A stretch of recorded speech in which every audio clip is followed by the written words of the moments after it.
So from this video I am going to start important questions of LPP.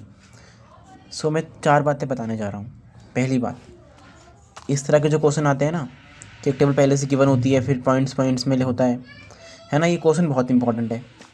ऐसे question जरूर करके जाना और मैं तो करवाऊँगा ही करवाऊँगा, है ना। एक वीडियो में एक क्वेश्चन का आंसर होगा हमेशा। 2 दिनों में कर सकता था एक वीडियो में, बट ना फिर मेरे दिक्कत हो जाती है मेरे को ही, मैं खुद ही भूल जाता हूँ क्या बताना था, इसलिए मैं एक वीडियो में एक का आंसर बताता हूँ सिर्फ। सो इस तरह क्वेश्चन करके जाना जो मैंने दिखा दिया अभी। एक बात तो हो गई। दूसरी बात, मैक्सिमाइजेशन के चांसेस ज़्यादा हैं, ठीक है, आने के। लगा लो 60-40 चांसेस, 60% है कि मैक्सिमाइजेशन का केस आएगा, 40% है मिनिमाइजेशन का केस आएगा, इतने लगा लो। तीसरा, डुअल भी आ सकता है। चौथा, आर्टिफिशियल वेरिएबल आने के चांसेस बहुत कम है। बहुत कम, मतलब 3-4% चांसेस है खाली कि आर्टिफिशियल वेरिएबल आएगा। पर हाँ, ये बस भगवान भरोसे की चीज़ है कि आ भी सकता है, बस होता नहीं है कि कुछ भी होने तो कुछ भी हो सकता है, इसलिए बस इतनी ही चांस है कि कुछ भी हो सकता है होने को, तो बट ये चांसेस बहुत रेयर है इसके आने के। सबसे इंपॉर्टेंट इस तरह का क्वेश्चन है, then maximisation, then minimisation, dual भी आ सकता है ना। और अगर ऐसा क्वेश्चन आया कि तुमको टेबल सॉल्व करने को कहा कि 3 टेबल बनाओ सिंप्लेक्स की, तो 3-4 टेबल बनाओ सिंप्लेक्स की, देन निकालो ऑप्टिमम सोल्यूशन, तो बहुत ही निहायत ही ईजी क्वेश्चन आएगा, है ना। उसमें कोई भी ऐसी कोई बड़ी खास वो नहीं होगी, कैलकुलेशन नहीं होगी, वो बहुत ही ईजी क्वेश्चन आएगा। वो भी मैं बताऊँगा आगे नेक्स्ट वीडियोज़ में बताऊँगा वो भी मैं। तो अभी फिलहाल हम ये वाला क्वेश्चन सॉल्व करते हैं, बिकॉज इस तरह क्वेश्चन बहुत इंपॉर्टेंट है, इसलिए मैं करवा रहा हूँ। सो क्वेश्चन पढ़ते हैं, ये वाला क्वेश्चन पढ़ते हैं। Given below is a simplex table for maximisation. और ना इस केस में भी ना, इस तरह की चीज़ों में भी जो टेबल बन के आ रही है, पॉइंट में पूछा हुआ है, चांसेस है कि मैक्सिमाइजेशन ही आएगा, मिनिमाइजेशन के चांसेस बहुत कम है। और ना नेक्स्ट वीडियो में बताऊँगा क्यों ऐसा, नेक्स्ट वीडियो में बताऊँगा, देखना जरूर नेक्स्ट वीडियो भी। So maximisation type of linear programming. So answer the following question, give reason in brief, does the table optimal solution. तो इसके लिए मैं टेबल कंप्लीट करनी पड़ेगी, टेबल कंप्लीट नहीं है, इसको मैं करूँगा कंप्लीट। सो लाइक कीजिए, गिवन ही है, बेसिक विल गिवन ही है, सॉल्यूशन गिवन ही, सॉल्यूशन होता है क्वांटिटी, ठीक है, सॉल्यूशन गिवन ही है, सब गिवन ही है। जस्ट मुझे ZJ एंड CJ निकालना है, जो कि बहुत आसान होता है निकालना, आई होप आपको आता होगा कि तो यहाँ पे देखो उसका सॉल्यूशन, मतलब टेबल कंप्लीट कैसे निकाली मैंने। तो देखो CJ गिवन ही था ना, CJ लिख दिया। तो 40 × 12, 35 × 10, 0 से 0 हुआ, तो दोनों को जब प्लस करा तो ये आया। देन 40 × 1/3, 35 × 5/6, 0 × -5/6, तीनों को जो भी तीनों से वैल्यू आई, तीनों को प्लस करा तो ये आया। ये दोनों 0 हो गए, तो 40 प्लस किया 40 ही आया, इसमें 35 ही आया, 7.5 ही आया, 10 ही आया एंड 0 ही आया। आई होप आपको इतना तो आता ही होगा बेसिक, अगर आप इस समय सब देख रहे हैं तो। ZJ आ गया हमारा, एंड देन CJ - ZJ। तो इसमें जो CJ है ना, वो ये है जो ऊपर लिखे हुए हैं, तो 30 - 42.5, तो ये आ गया हमारा माइनस में। 40 - 40 0 हो गया, 35 - 35 0 हो गया, 0 - 7.5 नेगेटिव में आ गया, 0 - 10 नेगेटिव में आ गया, 0 - 0 0 ही होता है। तो since this is a case of maximisation, तो उसमें जो चीज़ होती है ना कि हमारे CJ - ZJ रो में सारे एलिमेंट्स या तो 0 होंगे या तो नेगेटिव होंगे, बिकॉज मैक्सिमाइजेशन केस है। इसलिए अगर होता मिनिमाइजेशन केस तो या तो 0 होते या तो पॉजिटिव होते, बट ये सिंस ये मैक्सिमाइजेशन केस है, इसलिए इसमें या तो 0 या तो नेगेटिव। तो देखो यहाँ पे नेगेटिव है, 0 है, 0 नेगेटिव है, 0 0, मतलब ये या तो नेगेटिव है तो 0 है। तो पहले का आंसर कुछ ऐसे लिखना, पहले का answer will be yes, it is an optimal solution because all entries in CJ - Z0 are negative, are either, खुद ही गड़बड़ कर देता हूँ मैं, आर आइदर नेगेटिव और 0, आर आइदर नेगेटिव और 0, ये हो गया। एंड देन नेक्स्ट पढ़ते हैं, इज दिस सोल्यूशन फिजिबल। तो अगर सोल्यूशन ऑप्टिमल है तो फिजिबल 100% होगा ही, फिजिबल पक्का होगा वो, अगर ऑप्टिमल है तो। और ऑप्टिमल तो है, हमने चेक कर लिया, तो ऑप्टिमल तो है। Yes, it is a feasible solution because optimal solution is always feasible, लिख दिया। Is this solution degenerate. तो डीजेनरेट का मतलब होता है ना कि हमारे जो बेसिक वेरिएबल है, बेसिक वेरिएबल जो है हमारे वो सॉल्यूशन कॉलम में उनका सॉल्यूशन ज़ीरो होगा तो हमारा ये डिजनरेट हो जाएगा। तो चेक करते हैं हमारा। So let's check in solution these are basic variables and ये हमारा सॉल्यूशन है। सो ये सारे कुछ भी ऊपर ज़ीरो नहीं है, ज़ीरो से कुछ भी ये सारे पॉजिटिव हैं, ज़ीरो नहीं है, मतलब इनमें से कोई भी ज़ीरो नहीं है। तो इसका मतलब ये सोल्यूशन डीजेनरेट नहीं होगा बिकॉज हमारे बेसिक वेरिएबल का जो सोल्यूशन है in the final simplex table zero नहीं है किसी एक का भी, या तो सबका हो, लेकिन किसी एक का मतलब सबका नहीं, मतलब किसी एक का भी होगा ना। अगर मान लो x3 का है तो हो गया डिजेनरेट, मान लो 2 का है तब भी डिजेनरेट हो जाएगा, मान लो तीनों का है तब भी डिजेनरेट हो जाएगा। तो how we can write this? No, because none of the basic variables has the solution value equal to zero in the final simplex table लिखना है, in the final simplex table और in the optimal simplex table लिख सकते हैं। आपको समझ में आ गया होगा डीजेनरेसी की कंडीशन कि किसी भी बेसिक वेरिएबल का सोल्यूशन ज़ीरो नहीं होना चाहिए, इन द फाइनल सिंपलेक्स टेबल नहीं होना चाहिए।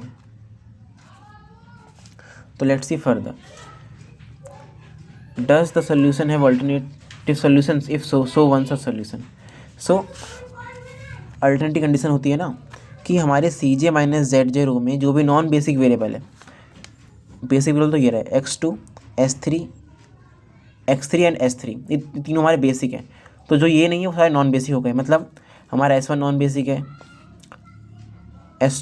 S1 नॉन बेसिक है, S2 नॉन बेसिक है। तो इनमें से कोई भी ज़ीरो है नहीं, ये भी ज़ीरो नहीं है, ये भी ज़ीरो नहीं है, ये भी ज़ीरो नहीं है। तो मतलब इसका कोई भी अल्टरनेटिव सोल्यूशन एग्जिस्ट नहीं करता। लेकिन लेट्स सपोज मान लो ये ज़ीरो हो जाता, ये नॉन बेसिक है, ये ज़ीरो हो जाता, तो मैं इसी को इसी पे मतलब इसी कॉलम को चुन के, मान लो ज़ीरो हो जाता, मैं इसी कॉलम को चुन के देन मैं रेशो निकाल लेता, सारी रेशो निकाल के then smallest non negative ratio चुन के then I will find key element, then मैं दोबारा सॉल्व करता, पूरी दूसरी टेबल बनाता एंड उसमें जो सोल्यूशन आता ना उसको मैं लिख देता एज अल्टरनेट सोल्यूशन लिख देता। दिखाऊंगा नेक्स्ट क्वेश्चन में भी, आगे क्वेश्चन करेंगे ना अगली वीडियोस में, तो दिखाऊंगा कैसे करते हैं, बट अभी तो फिलहाल के लिए नहीं है बिकॉज कोई भी नॉन बेसिक वेरिएबल का CJ माइनस ZJ रो में ज़ीरो वैल्यू नहीं आ रही है, किसी की भी नहीं आ रही। So we can write it as no, it does not have alternative solutions because none of the non-basic variable has zero in CJ minus ZJ row in the final simplex table. Final simplex table x लिखा है यार।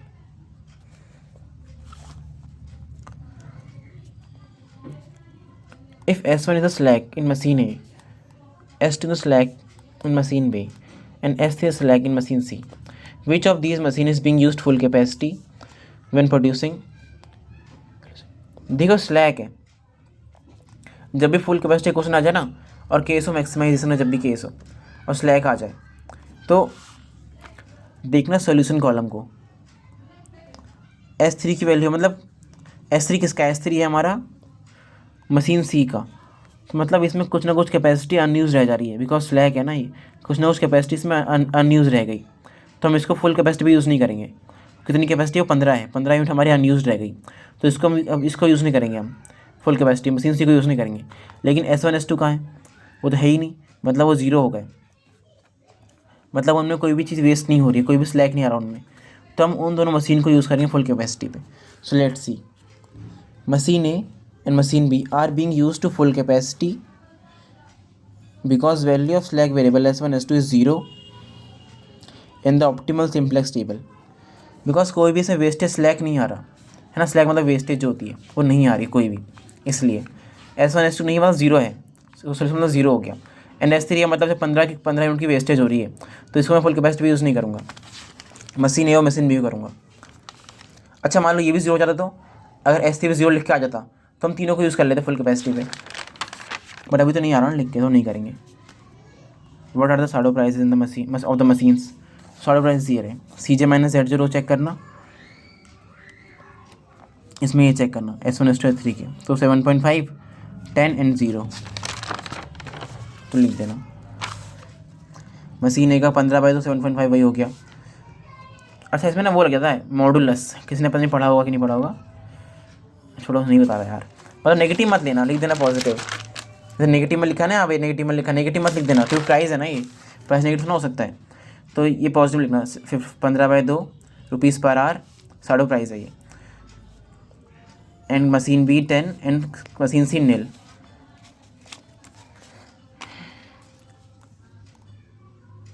And then shadow price भी हो गया।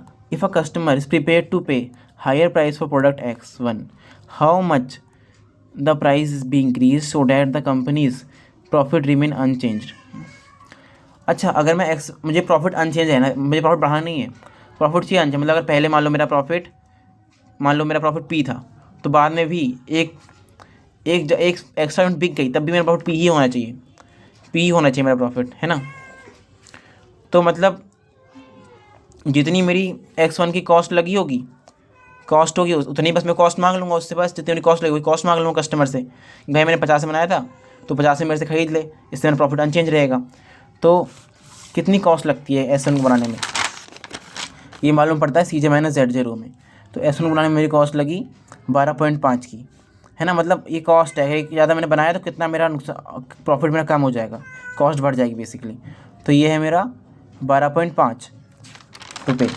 मैं लिख दूँगा the entry in CJ-Z0 under X1, 12.5 मतलब 25/2 ही तो हुआ। This means the profit will be reduced by 25/2% if one unit X1 is added to the solution. Hence, इतना जो है नहीं वैसे इतना, पर लिख देना अगर टाइम बच जाए तो शॉर्ट में लिख सकते हो। Hence, in order to ensure no reduction in the profit, price of X should be increased by 25/2।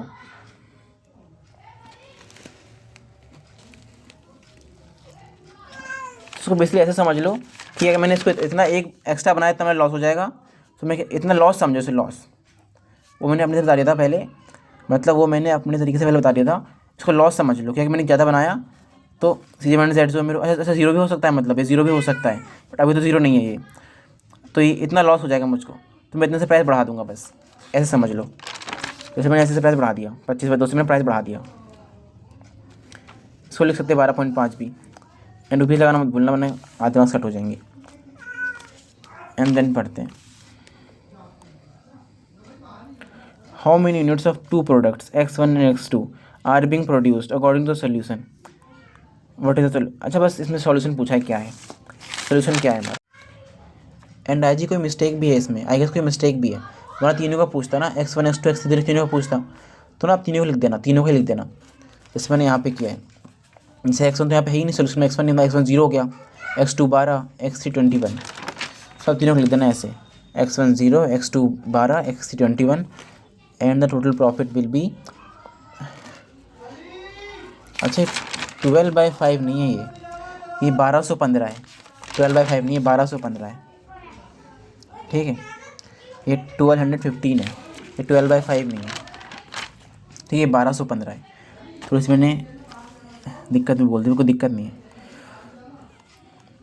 What is the maximum you would be prepared to pay for another hour of capacity on machine A, machine B and machine C। So for this we will see our shadow prices कि हाँ,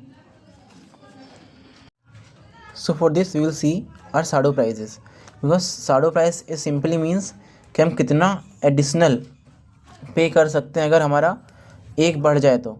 like S1 किसका है, S1 X1 का है, तो X1 का अगर एक बढ़ जाए तो, और S1 क्या है, S1 तो A से रिलेट करता है ना, X1 रिलेट करता है A से, X2 quantity of B and quantity of C है, तो ये एक एडिशनल का कॉस्ट है, S1 A के लिए, S2 B के लिए एंड S3 C के लिए। इसलिए एक एडिशनल कॉस्ट इंडिकेट करता है शैडो प्राइस, तो सिंपल लिख सकते हैं machine A 15/2 per hour, machine B 10 per hour and machine C नील, कुछ पे नहीं करेंगे एडिशनल के लिए हम। देन लास्ट पॉइंट पढ़ते हैं, ये ना थोड़ा इंपॉर्टेंट पॉइंट है, ये आ भी सकता है लास्ट वाला पॉइंट और नहीं भी आ सकता, तो इसलिए सिंपल बस जो बताऊंगा वैसे याद कर लेना। If a company produces 6 unit of X1, how many units of X2 and X3 solve be reduce. तो इसके लिए ना हम जाएंगे इस रो को देखेंगे, X1 वाली रो कॉलम को देखेंगे, कॉलम रो नहीं कॉलम, X1 वाली कॉलम को देखेंगे, S2 के सामने क्या लिखा है 1/3, x के सामने क्या लिखा है 5/6। सो 6 को इससे मल्टीप्लाई कर देना, इसकी यूनिट आ जाएगी कितना रिड्यूस करनी है, एंड 6 को इससे मल्टीप्लाई कर देना, इसकी यूनिट आ जाएगी कितना रिड्यूस करनी है। तो simple reduction in x2 1/3/6 into 6 2 आ गया, reduction in x3 x5 like 5/6 into 6 तो 5 यूनिट्स आ गया। सो ये क्वेश्चन आप समझ गए होंगे अच्छे से कैसे करा हमने, बहुत मोस्ट इंपॉर्टेंट क्वेश्चन में से एक क्वेश्चन है ये। सो आई होप आप खुद से प्रैक्टिस करेंगे इस क्वेश्चन की, and if you have any doubts you can ask in comments.